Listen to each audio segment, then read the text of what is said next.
Angkatan keluaran bangsa Israel telah habis mati berputar-putar di padang gurun karena pilihan mereka sendiri, dan sekarang Musa berdiri di hadapan generasi baru bangsa Israel, sehingga Musa perlu mengulangi lagi janji-janji Allah pada bangsa Israel, juga perintah-perintah yang harus dituruti, supaya mereka mengingat kembali bagaimana janji Allah kepada Israel.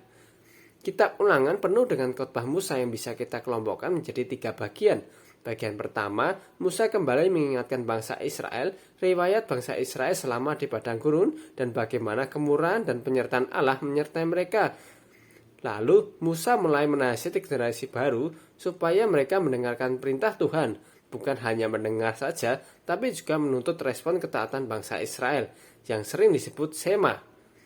Dengarlah hai orang Israel, Tuhan itu Allah kita, Tuhan itu Esa. Kasihilah Tuhan Allahmu dengan segenap hatimu dan dengan segenap jiwamu dan dengan segenap kekuatanmu.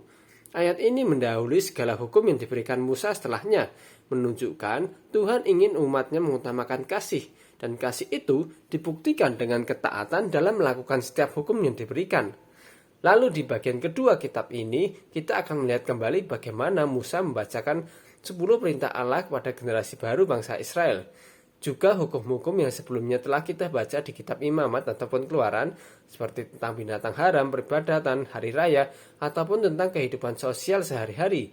Yang intinya, kita dapat melihat bahwa Allah ingin bangsa Israel mengetahui bahwa hanya ada satu Allah yang esa, Allah yang sudah membebaskan mereka dari Mesir dan menyertai mereka di padang gurun. Dan juga Allah ingin bangsa Israel tidak hanya melakukan segala upacara peribadatan dengan tanpa makna, karena Allah ingin agar bangsa Israel menunjukkan kasih bukan hanya kepada Allah, tapi juga pada sesamanya. Semua hukum ini adalah gambaran bagaimana tentang di masa depan 2 hukum yang terutama, yaitu kasih Allah dan kasih kepada sesama. Lalu di bagian ketiga atau di bagian terakhir, Allah memperbarui janjinya kepada generasi baru bangsa Israel.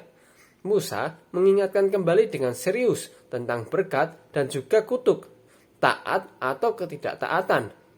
Ketaatan kepada Allah akan mendatangkan berkat bagi mereka, sedangkan ketidaktaatan akan mendatangkan kutuk. Lalu di momen terakhirnya, Musa menahbiskan Yosua untuk menggantikan dirinya dan memimpin bangsa Israel masuk tanah perjanjian.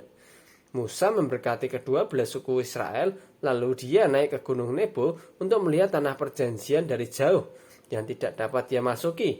Kitab Ulangan lalu ditutup dengan berita kematian dan penguburan nabi besar bangsa Israel, yaitu Musa. Bangsa Israel lalu berkabung. Lalu setelah hari perkabungan selesai, Roh Allah memenuhi Yosua seperti pada Musa untuk memimpin bangsa Israel memasuki tanah perjanjian.